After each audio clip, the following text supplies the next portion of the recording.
Hi, I'm Kitty Bucholtz from Right Now Workshop and Right Now Workshop podcast. I am doing the first episode of the Confused Author Ask Me Anything on YouTube Live. I haven't done a YouTube Live before, so I'm very excited. Now, if you've been listening to the podcast, you might have already been watching the episodes here on YouTube or listening to them on your favorite podcast app. What I'm doing now is asking questions from the audience or anyone who asks me a question in any format. So if you're over on Facebook on my Right Now Workshop page over there, or if you're a friend of mine on Kitty Bucholtz Facebook page or wherever you know me from. So the first question that I am going to do in this first ever Ask Me Anything is a question that a friend and business associate recently asked me. And it, in fact, is the reason why I named the Q&A, The Confused Author Ask Me Anything, because a friend of mine said, I'm a confused author. I have a book out and there's so many questions that I still have. You should do something to help confused authors. So one of the questions that she had was, where should I distribute my book? Sounds like a small question with not very many words in it. They're all very easily understandable, but the answer is actually quite complex. Now, the simple answer is, where do you find your readers? So the bigger the bigger conversation is, what kind of book is it? Who is the readership for your book? Because that has a lot to do with the answer that you will choose. The answer you will choose may be different from the answer that I choose or the answer that somebody else chooses. And in fact, what you do with each individual book, if you have more than one book out, also may have a different answer. So let's just start at the beginning.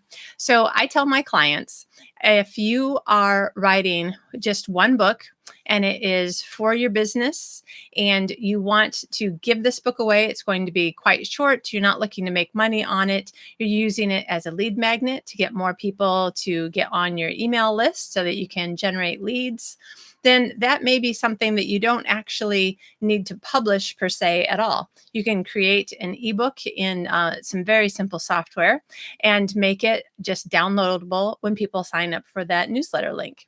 Now, you may want to do that and possibly or do this instead, or instead of giving away the whole book, you might want to have the book for sale. And again, using that to generate leads, help people to begin to know you, like you, trust you, understand where you're coming from, and see whether or not you and they are a good match for each other.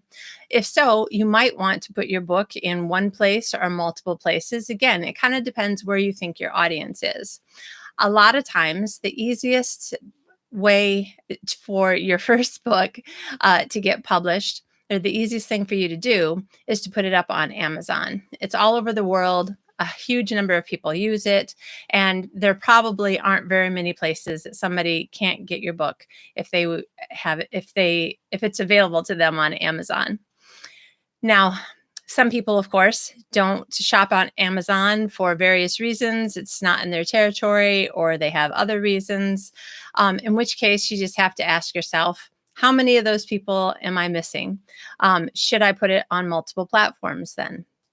Now, again, it just depends on what you're trying to do. Are you trying to generate the most number of leads for your business? Are you trying to generate the most number of sales to make money? Are you trying to just make it very clear to the world that this is a topic that you're an expert on and you want to make yourself better known out in the world? In which case, if it's one of those things, that will help you to decide whether or not it should be an ebook only, or if you also want to do a print-on-demand print book, which is also relatively simple nowadays. Now, if you are writing a memoir that maybe has a potentially smaller audience, maybe you originally started it because you wanted your immediate family, your kids, maybe grandkids, or there's something going on with like an entire family history that maybe the entire family reunion list will want access to this book. Then again, you could just put it up on Amazon. It will fairly quickly, if there aren't a lot of sales, fall to the bottom of the list. But it doesn't really matter. You're not looking for sales from people who don't know you about your family history. You're just wanting to be able to give a link to people in your family. This is where I put all the information, and you can download it as an ebook or a print book. So if you wanted to have your first novel out and it's book one of, you hope, many, many books, then we can start looking at other reasons why you could, again, just put it up on Amazon. A lot of times it's just the easiest first step. But at some point, you'll have to decide whether or not you want it to be distributed more widely. Now, again, Amazon is in a lot of countries, so this is a very easy first step. And a lot of people will suggest that for your first book, maybe even your first two books, certainly until you can build up some momentum and be able to have, say, if you have three books, you can start doing different kinds of marketing and sales tactics to start getting more readers interested in the whole series. But in the first book, a lot of people will suggest that just put it up on Amazon, make it an ebook and a print book. There are a certain age of people and also just a certain kind of people that will prefer a print book.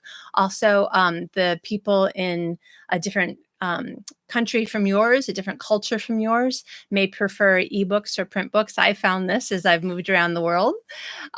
So that's another thing to keep in mind when you only have one book out. But by the time you get to 2 or 3 novels, now we're looking at reasons why there are really good reasons for also going wide. Now, there are arguments for both sides, and you can easily find the various arguments by Googling something like, should I put my book wide? Or should I distribute my book wide? And you will find tons of people talking about the pros and cons of leaving it in Amazon only or putting it out into all the other stores. Now, there are some people, just like some people only buy on Amazon, some people only buy on iTunes from the Apple Store. So if you were thinking that you would miss out on a big chunk of people who were only buying through the Apple Store, then that would be a reason why you would definitely want to go live.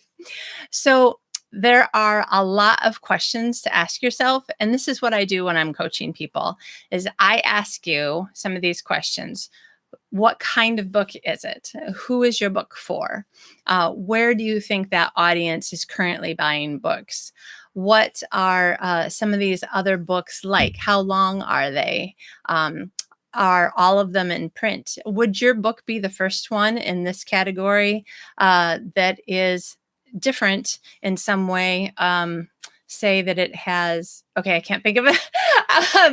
My mind went off in a direction, and then I was like, this is a live recording, I can't bring it back. But there may be something about this sub genre that mostly people are only putting books out in ebook, in which case it would be great if you had an opportunity to make a print book out of it. Audiobooks can be more expensive to create, but in some markets, audiobooks are definitely going to be something that you'll want to consider. But all of these things require different amounts of work.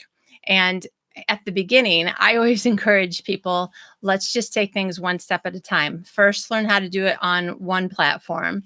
Then learn what are the pros and cons for putting it on multiple platforms. Then also, what are the pros and cons to putting it in multiple formats: ebook, print book, and audiobook. So there isn't a simple answer to it, but you can find the best answer for you when you think through some of these questions, and then do a little bit of research and find out, where are my people? Who am I trying to reach? Why am I trying to reach them? Am I trying to just get them the information, or am I trying to make money? Am I trying to actually get them to know more about me so that they want to hire me to do something? So those are a lot of the questions that you can start asking to decide where you should distribute your book. I will do a Ask Me Anything for the Confused Author on the first Wednesday of every month. And I will put the times in the notes below. It will be at 3:00 p.m. in Sweden, first Wednesday of the month, which is 2 p.m. in London. I'm going backwards in time here, which I believe is 9 a.m. Eastern, 6 a.m. Pacific, and I can't remember what time it is in Australia. I think maybe close to midnight. So if you want to watch it live, otherwise, I'll also be posting the video to my blog and probably to Facebook. This is my very first YouTube live, so I'm still trying to decide where I'm going and what I'm doing. But yeah, that's it for now. I hope you have an excellent day. Remember that you can listen to Right Now Workshop podcast and get tons of information, help, encouragement on writing, marketing, the writing life, being a healthy writer by listening on your favorite podcast app. Just search for Right Now Workshop podcast or by watching here on my YouTube channel. So let me know if you have any questions, put them in the comments, and I will talk about them next week, or sorry, next month. Have a great day and happy writing.